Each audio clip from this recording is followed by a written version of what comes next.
Cette semaine, je vous donne la parole et je réponds à vos questions.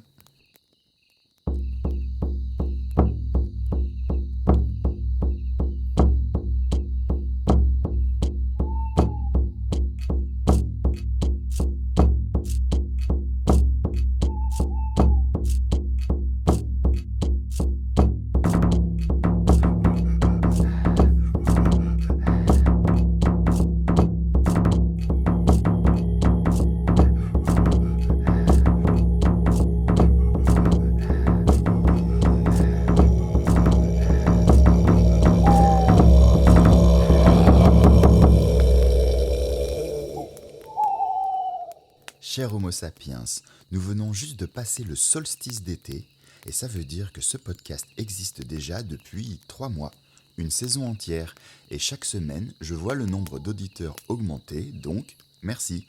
Merci pour votre intérêt, merci pour votre fidélité et merci à celles et ceux qui ont déjà partagé ce podcast avec leurs proches, avec les membres de leur clan ou avec les membres de leur cercle.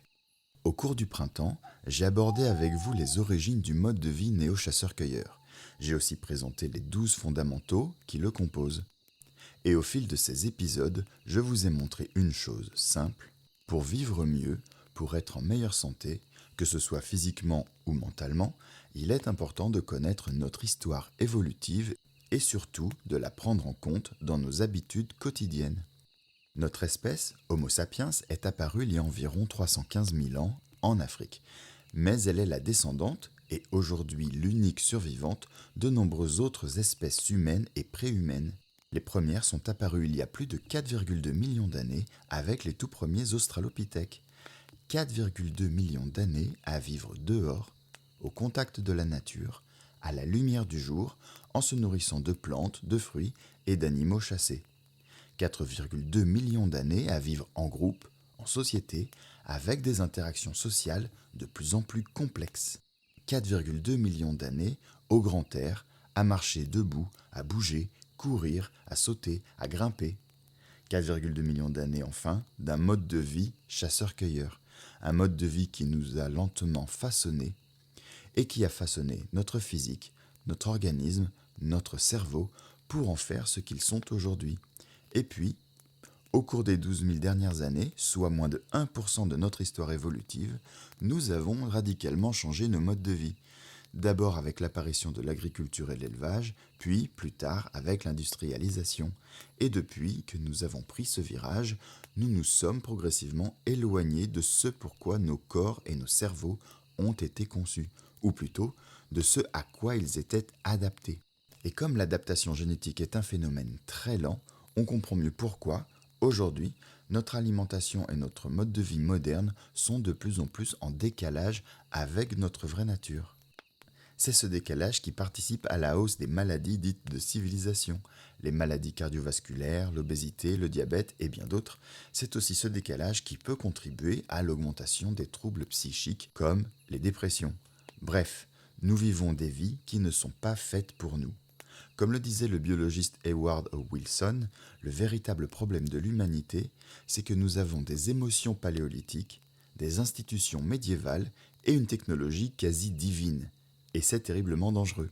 Alors, attention, adopter un mode de vie néo-chasseur-cueilleur, ça ne veut pas dire tourner complètement le dos à la modernité. Ça ne veut pas dire retourner vivre comme au temps des cavernes.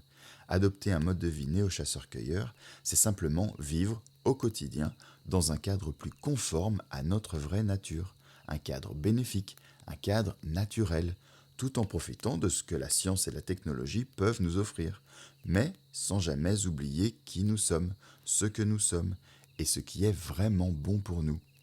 Pour faire simple, le mode de vie néo-chasseur-cueilleur, c'est réconcilier l'homme avec sa vraie nature. Je m'appelle Olaf Brento, je suis coach en nutrition néo-primitive et en mode de vie néo-chasseur-cueilleur et j'accompagne celles et ceux qui le souhaitent pour mieux manger, perdre du poids ou en gagner, mieux dormir, bouger mieux, bouger davantage et se reconnecter plus souvent à leurs proches et à la nature. Et aujourd'hui, pour cet épisode, j'ai décidé de vous proposer un nouveau format, les questions autour du feu. C'est un format questions-réponses, c'est tout bête, vous me posez vos questions et moi, à chaque fin de saison, j'en sélectionne quelques-unes et j'y réponds. Ça peut être des questions sur notre histoire évolutive, mais ça peut aussi être des questions du quotidien, sur l'alimentation, les liens sociaux, les liens amoureux, l'activité physique, le sommeil, le contact avec la nature, la chasse, la pêche, la cueillette, bref, c'est ce que vous voulez. C'est un peu comme des mini-coachings. Et on commence aujourd'hui avec la première question. C'est une question qu'Annie a laissée sur le répondeur Néo-Chasseur-Cueilleur. Salut Olaf, j'ai une question. Donc, je suis une femme de 33 ans qui s'entraîne régulièrement en salle de sport, mais aussi à la danse. Quel apport en protéines recommandes-tu au quotidien et comment savoir quel apport est réellement adapté à mon mode de vie et mon objectif qui est de maintenir un bon poids musculaire? Ah, alors, merci Annie pour cette question. Pour une femme de 33 ans qui fait du sport en salle presque tous les jours et qui danse aussi et qui veut maintenir sa forme, sa masse musculaire, voire perdre un peu de gras, je conseillerais en général de viser autour de 1,6 à 2 grammes de protéines par kilo de poids de corps et par jour. Si l'objectif est surtout l'entretien, 1,6 à 1,8 g par kilo est déjà une très bonne base. Si tu es en déficit calorique, si tu t'entraînes beaucoup ou si tu veux vraiment préserver ta masse musculaire pendant une perte de poids, on peut se rapprocher de 1,8 à 2 g par kilo de poids de corps et par jour. Concrètement, pour une personne de 60 kg, ça donne environ 95 à 120 g de protéines par jour. Pour 70 kg, plutôt entre 110 et 140 g. Alors attention, c'est pas une prescription gravée dans la pierre par le grand chaman des protéines. On n'est pas au gramme près. En revanche, c'est une fourchette de travail très correcte. L'idée n'est pas de manger des protéines pour devenir bodybuildé du jour au lendemain. D'ailleurs, mesdames, rassurez-vous, on ne se réveille pas un beau matin avec les trapèzes de Conan le barbare parce qu'on a mangé 2 œufs et une sardine et qu'on a soulevé un petit peu de fonte. Il en faut plus que ça pour développer un gros volume musculaire. Non, l'idée c'est surtout de donner au corps les matériaux nécessaires pour réparer les tissus, pour bien récupérer, pour préserver les muscles et pour éviter qu'une perte de poids ne se fasse au détriment de la masse maigre. Quand on veut perdre un peu de poids, le but n'est pas seulement de faire descendre le chiffre sur la balance, le but c'est de perdre principalement du gras, tout en gardant le muscle. Pour ça, le trio gagnant reste assez simple, un déficit calorique modéré, de la musculation ou du renforcement régulier et suffisamment de protéines. Je conseillerais aussi de répartir les protéines dans la journée plutôt que de tout concentrer sur un seul repas. En pratique, une vraie source de protéines à chaque repas fonctionne très bien. Des œufs, du poisson, des fruits de mer, de la viande, du gibier, éventuellement des produits laitiers ou des légumineuses selon les tolérances et les choix alimentaires. Une base simple peut être de viser environ 25 à 40 grammes de protéines par repas, selon le poids, l'appétit et le nombre de repas. Ah, et petite précision, 25 à 40 grammes de protéines par repas, ça ne veut pas dire 25 à 40 grammes de viande par repas. Par exemple, pour obtenir 25 grammes de protéines, il faudra manger environ 100 grammes de viande de chevreuil. Ça paraît évident dit comme ça, mais il y a encore des gens qui confondent le poids de protéines et le poids de viande. Donc, voilà Annie, dans les grandes lignes, ce que je peux te conseiller. Et concernant les différentes sources de protéines et leur qualité, je ne vais pas développer ce point aujourd'hui parce que c'est justement le sujet de l'épisode de la semaine prochaine. On comparera les protéines animales et les protéines végétales, on abordera l'influence du mode d'élevage sur la qualité de la viande et vous verrez que certaines sources de protéines risquent de vous surprendre. Donc, pour en savoir plus sur les protéines, rendez-vous la semaine prochaine. Et pour être sûr de ne pas rater l'épisode, pensez à vous abonner. La deuxième question, c'est Robin qui l'a posée dans un commentaire sur Instagram. Robin nous demande comment on pratiquait la médecine au Paléolithique. Est-ce qu'on utilisait déjà des plantes médicinales et comment soignait-on une fracture? Alors, première chose importante mon cher Robin, on ne peut pas répondre comme si on avait retrouvé un manuel de médecine paléolithique ou des ordonnances avec écrit 2 feuilles de saule à mâcher matin et soir après le repas.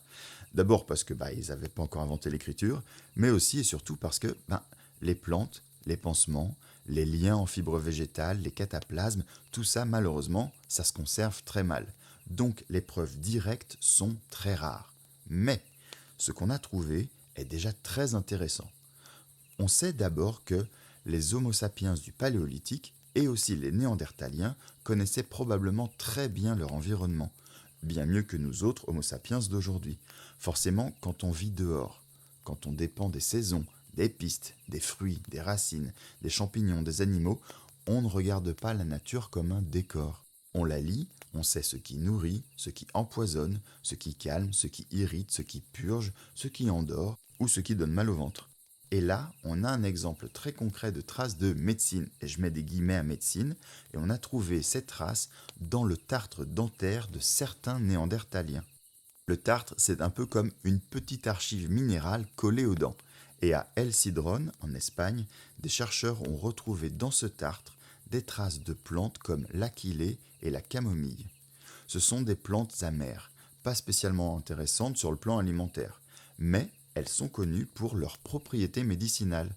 Cela ne prouve pas que les Néandertaliens avaient une phytothérapie structurée comme aujourd'hui, mais cela suggère au moins une chose, ils pouvaient choisir certaines plantes pour autre chose que se nourrir. Un autre cas est encore plus évocateur. Toujours à El Cidrón, un néandertalien souffrait d'un abcès dentaire et probablement de problèmes intestinaux. Dans son tartre, on a retrouvé des traces de peuplier. Or, l'écorce de peuplier contient des composés proches de l'aspirine. Et on a aussi retrouvé des traces de moisissures du genre Penicillium. Alors attention, ça ne veut pas dire qu'il prenait de l'aspirine et de la pénicilline comme dans une pharmacie moderne, mais ça montre qu'il existait peut-être déjà une forme de médication empirique. Il savait probablement que cette écorce calme, cette plante aide quand le ventre va mal, celle-ci soulage la douleur, etc. Pour les fractures, c'est un peu plus compliqué. À ma connaissance, on n'a pas retrouvé une attelle paléolithique parfaitement conservée et encore moins un plâtre avec des petits dessins de mammouth dessus. Mais on peut raisonner à partir des os. Un os cassé peut cicatriser. Et si la personne survit longtemps après une fracture, ça laisse une trace sur l'os. L'os se reforme, parfois de travers, mais parfois assez proprement. Il y a par exemple le cas de Shanidar I, un néandertalien découvert en Irak et dont j'ai déjà parlé dans un épisode précédent. Au cours de sa vie, cet individu avait subi de lourdes blessures, un traumatisme au crâne, un problème à l'œil, un bras très abîmé ou atrophié, des difficultés à marcher et même une fracture du pied qui a cicatrisé. Bref, on ne sait pas exactement ce qui lui est arrivé, mais bon le gars a été sérieusement amoché à plusieurs reprises. Et pourtant, il a survécu. Et il a survécu longtemps. On estime qu'il a dû mourir entre ses 35 et 45 ans environ, ce qui était plutôt vieux pour l'époque. Et il n'était probablement pas en état de chasser seul, de se défendre seul, ou de suivre le groupe sans aide. Ça veut donc dire qu'il a été nourri, protégé, soigné, accompagné par son clan. La médecine paléolithique, c'était donc pas seulement quelle plante utiliser, c'était aussi on ne laisse pas tomber celui qui est blessé. Et puis il y a un autre cas absolument fascinant. À Bornéo, dans la grotte de Liang Tebo, on a retrouvé les restes d'un individu amputé d'une partie de la jambe il y a 30 000 ans environ. L'amputation semble avoir été volontaire, chirurgicale presque, et surtout, la personne a survécu plusieurs années après. Là, ce n'est pas non plus la guérison d'une petite écorchure, ça suppose une connaissance du corps, de l'hémorragie, de la douleur, de l'infection et surtout des soins à apporter après l'opération. Il fallait garder la personne en vie, protéger la plaie, l'aider à se déplacer, la nourrir, peut-être utiliser des plantes, des résines, des pansements, bref, des gestes que nous ne pouvons plus voir aujourd'hui. Donc Robin, à ta question, avait-il une médecine? Je répondrais oui, très probablement, mais c'était probablement pas une médecine séparée du reste de la vie. Aujourd'hui, nous, on sépare un peu tout. Le médecin d'un côté, le pharmacien, le psychologue, le prêtre, le biologiste. Bref, au Paléolithique, ces catégories n'existaient certainement pas de cette manière. Soigner une blessure, donner une plante, chanter une incantation, faire un geste rituel, invoquer un animal ou un esprit ou des ancêtres, tout cela pouvait appartenir au même monde. Une plante pouvait avoir un effet réel sur le corps, mais aussi une valeur symbolique. Un soin pouvait être à la fois technique, affectif, social et pourquoi pas spirituel.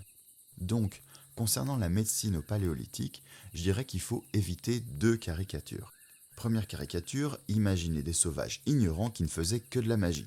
C'est sans doute faux. Ils observaient le vivant et ils connaissaient sans doute les plantes avec une précision que beaucoup d'entre nous ont perdue. Deuxième caricature, Imaginez des petits médecins modernes en peau de bête avec une pharmacologie 100% rationnelle et des diagnostics scientifiques. Ce serait très très mignon, mais ce serait aussi très très faux.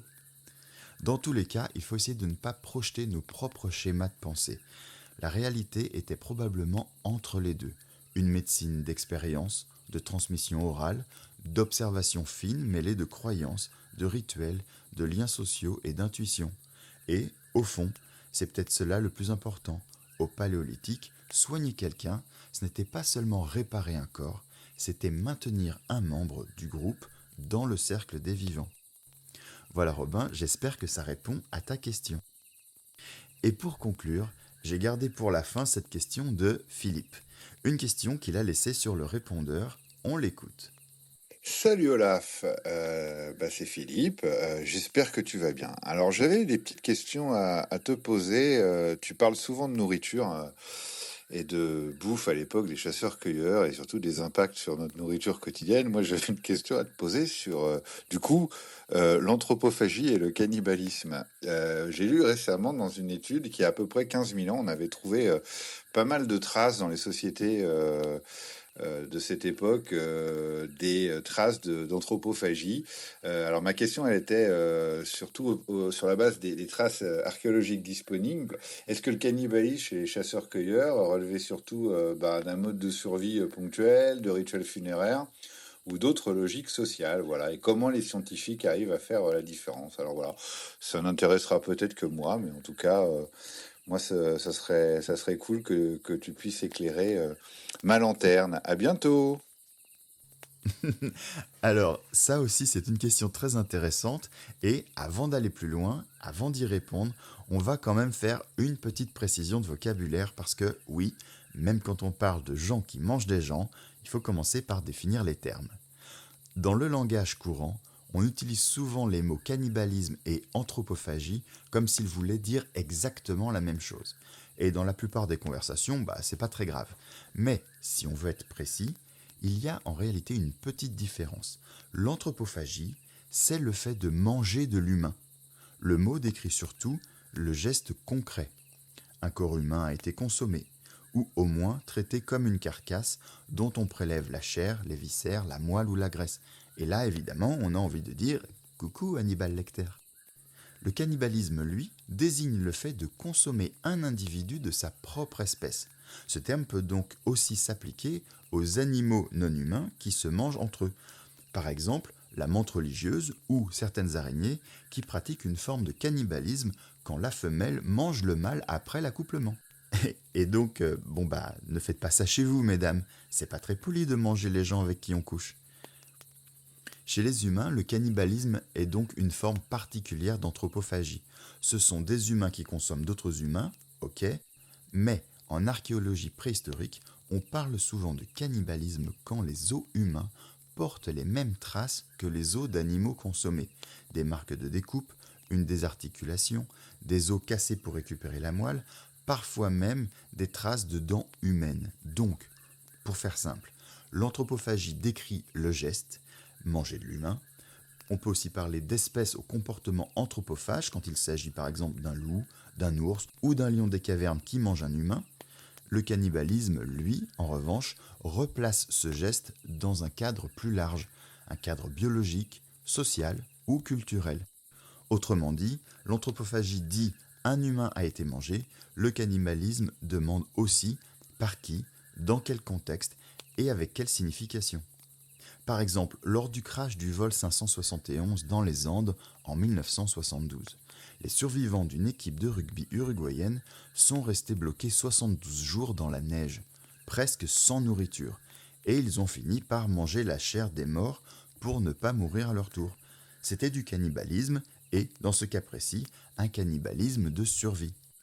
Je parlais à l'instant des traces de découpe. Les os peuvent parfois nous dire assez clairement qu'un corps humain a été découpé, fracturé, désarticulé et probablement consommé. En revanche, ils sont beaucoup moins bavards sur le pourquoi.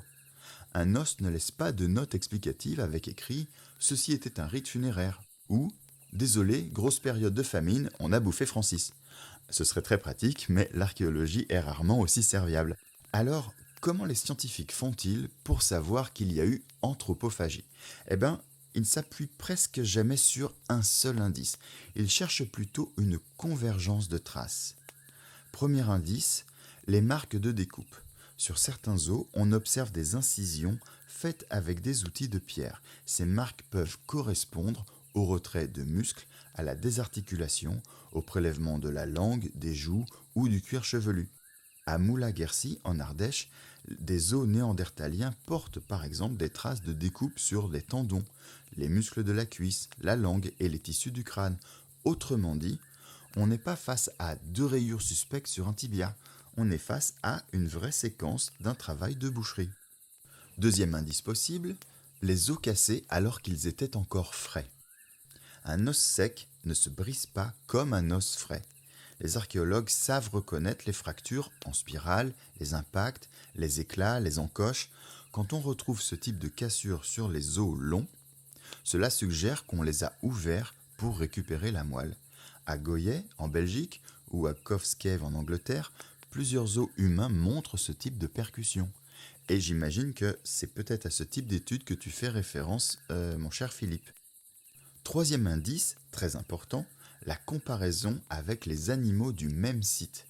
Si les os humains ont été traités exactement comme les os de cerfs ou de chevaux ou de rennes retrouvés au même endroit, tout à coup l'hypothèse alimentaire devient beaucoup plus solide. À Moula-Guercy, les Néandertaliens semblent avoir traité certains humains d'une manière très comparable aux cervidés. Alors, c'est pas très flatteur pour les victimes, mais c'est très parlant pour les chercheurs. Et enfin, quatrième indice, les marques de dents humaines. Elles ne sont pas toujours présentes et elles peuvent être difficiles à distinguer de celles de petits carnivores. Mais quand elles sont identifiées, elles renforcent fortement l'hypothèse d'une consommation. À Covscave, des marques de mastication humaine ont été observées sur plusieurs fragments. Là encore, on quitte la simple hypothèse pour entrer dans quelque chose de beaucoup plus solide. Aujourd'hui, les chercheurs ajoutent à cela des méthodes plus fines, le microscope, les analyses 3D, la taphonomie expérimentale, les isotopes, l'ADN ancien. Bref, ces outils ne prouvent pas toujours directement la consommation, mais ils permettent de mieux comprendre le contexte. À Goyet, par exemple, les isotopes et la génétique suggèrent que certaines victimes néandertaliennes n'étaient pas locales. Cela renforce l'idée d'un cannibalisme exercé sur des individus extérieurs au groupe. Et c'est là qu'arrive la grande question, pourquoi? Pourquoi certains de nos ancêtres ont-ils mangé des gens? Parce qu'établir que le geste a eu lieu, c'est une chose, mais comprendre ce qu'il signifiait, c'en est une autre. Alors, première hypothèse, l'explication alimentaire ou nutritionnelle. Sur certains sites, les corps humains semblent avoir été traités comme des carcasses animales. Découpe des articulations, récupération des chairs, ouverture des os pour la moelle, c'est l'hypothèse forte pour Moula-Guercy, Grandolina ou Goyet. Ça ne signifie pas forcément qu'il y avait famine, cela peut simplement vouloir dire que, dans certaines circonstances, des humains ont été considérés comme une ressource alimentaire possible. Ce qui, on va pas se mentir, n'est peut-être pas forcément la partie la plus romantique de notre histoire évolutive. Deuxième hypothèse, le cannibalisme de survie que j'ai déjà mentionné. Là, on imagine une situation extrême. Famine, isolement, crise écologique, absence de gibier. Cette explication est souvent évoquée, mais elle est difficile à prouver. À El Cidrone, certains néandertaliens montrent des signes de stress biologique, ce qui rend cette piste possible. Mais sur d'autres sites, comme Moula-Guercy, les ressources animales semblent pourtant avoir été disponibles au même moment, donc l'idée d'une simple famine ne suffit pas toujours. Troisième hypothèse, le rite funéraire ou symbolique. Dans ce cas, manger une partie du défunt ne serait pas forcément un acte de prédation. Ça pourrait être une manière de traiter les morts, de maintenir un lien avec eux, de les intégrer symboliquement au groupe. Alors, ça peut nous paraître très dérangeant évidemment, mais il faut éviter de projeter trop vite nos sensibilités modernes sur des pratiques très anciennes. Goff's Cave est l'exemple le plus parlant. Les corps y ont bien été consommés, mais certains crânes ont aussi été transformés en coupes crâniennes. On n'est donc pas seulement dans l'alimentation, on est aussi dans un geste codifié, probablement symbolique. En résumé, ce n'était pas juste « chérie, qu'est-ce qu'on mange ce soir ?» il y avait manifestement autre chose derrière. D'ailleurs, j'ai un ami qui s'appelle Fabrice et qui a grandi en Papouasie-Nouvelle-Guinée, et que je salue, qui m'a raconté avoir rencontré des membres d'un peuple chez qui il arrivait de consommer la chair des morts pour les honorer. Et bon, c'était pas au Paléolithique, hein, c'était au XXe siècle. Donc, à l'échelle de notre évolution, c'était hier. Quatrième hypothèse, la violence entre groupes. Des humains auraient pu être tués et consommés parce qu'ils appartenaient à un autre groupe. Cela peut révéler de la prédation sociale, de la domination, de l'intimidation ou de l'élimination d'un groupe rival. C'est le fameux cas du «je mange le gars d'en face pour absorber sa force» ou son mana comme on dit en Polynésie. D'ailleurs, quand j'habitais à Tahiti, où le cannibalisme a aussi existé dans certains contextes et à certaines époques, il y avait une vieille blague qu'on entendait parfois quand le sujet venait sur la table. J'entendais dire «Oh, il n'y a plus de cannibales à Tahiti, on a mangé les derniers il y a un mois». À Grandolina, certains chercheurs ont proposé ce type de scénario. À Goyet, le fait que les victimes semblent non locales et peut-être sélectionnées parmi des femmes, des adolescents ou des individus immatures renforce l'idée d'un exo-cannibalisme, c'est-à-dire un cannibalisme dirigé vers des personnes extérieures au groupe. Voilà Philippe pour les motivations possibles. Et au fond, l'erreur serait peut-être de vouloir choisir trop vite entre toutes ces hypothèses. Ils avaient faim, ou c'était rituel, c'était pratique, ou c'était symbolique. La réalité pouvait très bien être plus trouble. Un même geste peut être à la fois alimentaire, social et pourquoi pas symbolique. On peut consommer un corps pour récupérer des calories, mais aussi pour affirmer une domination, marquer une frontière entre groupes, honorer un mort, intégrer sa force ou accomplir un rite dont nous n'avons plus la clé. C'est probablement cela que nous dit le Paléolithique. Il n'y a pas le cannibalisme comme une pratique unique, simple, homogène et répandue. Il y a des gestes différents, dans des contextes différents, et avec des significations probablement différentes. La science peut parfois nous montrer les marques laissées sur les os, mais elle ne peut pas toujours reconstituer ce qui se passait dans les têtes au moment où ces gestes ont été accomplis. Et, quelque part, c'est peut-être ce qui rend le sujet aussi fascinant que dérangeant. Ah, et petite précision très importante.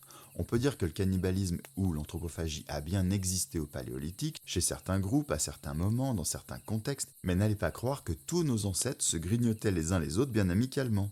C'était très certainement des pratiques exceptionnelles. Bon, et puis une fois qu'on a dit tout ça, il y a une question qui surgit. Une question que personne ne devrait poser, mais qui existe quand même quelque part entre la mauvaise foi, l'humour noir et l'expérience de pensée. Et donc, je vais la poser. Et si, purement théoriquement, on devait manger des gens aujourd'hui, qui vaudrait-il mieux manger? Et là, souvent, quand on pose cette question, il y a un peu deux écoles. Il y a ceux qui disent que le mieux, ça doit être les bébés, parce que ça a l'air plus tendre et que c'est pas pour rien que tous les ogres veulent toujours les manger. Et puis, il y a ceux qui disent qu'à choisir, il vaudrait mieux manger les véganes, parce que quand on y réfléchit, c'est assez logique. Dans la nature, on mange rarement les carnivores. Un rôti de loup, de lion ou de renard, ça sonne moins repas de fête. En général, on préfère l'herbivore, l'agneau, le chevreuil, le bœuf, le renne. C'est plus tendre, c'est plus doux, c'est plus rassurant, et sans doute meilleur au goût. Alors, dans cette logique, le vegan serait donc l'herbivore premium de l'espèce humaine, nourri aux graines, aux légumes, aux laits végétaux, une sorte d'homo sapiens bio et élevé en plein air. Enfin, faut voir, parce que comme pour les chasseurs, il y a le bon vegan et le mauvais vegan. Ouais, ça va, ça fait plus de 30 ans qu'on nous bassine avec cette vanne, on peut bien s'en resservir un peu. Alors, évidemment, nuance importante, tous les véganes ne vivent pas de quinoa, de noix et de méditation au lever du soleil. On peut aussi être vegan aux frites, aux biscuits industriels, au fromage et aux nuggets végétaux ultra transformés. Dans ce cas, gastronomiquement parlant, on n'est plus vraiment sur du chevreuil des bois, on serait plutôt sur un steak végétal bourré d'additifs E400 quelque chose. Mais bon, imaginons le vegan idéal, le vegan label rouge. Yoga, respiration consciente, graines germées, marche pieds nus, tisane bio, gratitude envers l'univers. Là, théoriquement, on aurait un produit plus détendu, moins chargé en stress, presque mariné au calme intérieur. On est sur de l'élevage extensif, du circuit court, très court, peut-être beaucoup trop court. On pourrait même imaginer des labels élevés en pleine conscience, nourris sans produits animaux, massés au lait d'avoine, idéal pour un tartare éco-responsable. Et peut-être qu'au rayon vegan, on trouverait enfin des steaks de vegan. Bon, voilà, le type est parti complètement en vrille à la fin de son podcast tout à fait sérieux. Alors, évidemment, hein, je plaisante, et je précise que je plaisante parce qu'aujourd'hui, l'ironie doit souvent porter un gilet fluorescent pour que la team premier degré la repère. Bref, j'arrête avec cette blague. Mais, n'empêche que cette blague, elle dit quand même quelque chose. Nos discours alimentaires deviennent parfois si moraux, si purs, presque religieux, qu'il suffit de les retourner un peu pour qu'ils deviennent totalement absurdes. D'ailleurs, je consacrerai tout un épisode au véganisme prochainement.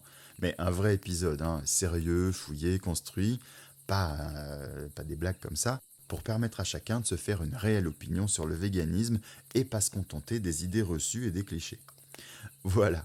Je crois que j'ai un petit peu débordé sur la fin, mais bah, tant pis, c'est le nouveau format, donc on improvise. C'est tout pour aujourd'hui. Si ce premier épisode des questions autour du feu vous a plu, pensez à laisser 5 étoiles sur les plateformes de podcast ou un petit pouce en l'air sur YouTube et pensez à le partager avec les membres de votre clan. Je sais que je vous le dis à chaque fois et j'en suis désolé.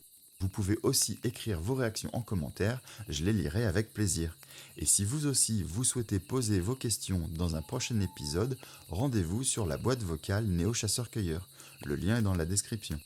Le podcast Néo Chasseur-Cueilleur est disponible tous les mercredis soirs, quand tout se passe bien, sur Spotify, Apple Podcast, Deezer et Amazon Podcast, et tous les vendredis sur YouTube. Cher Homo sapiens, merci de m'avoir écouté.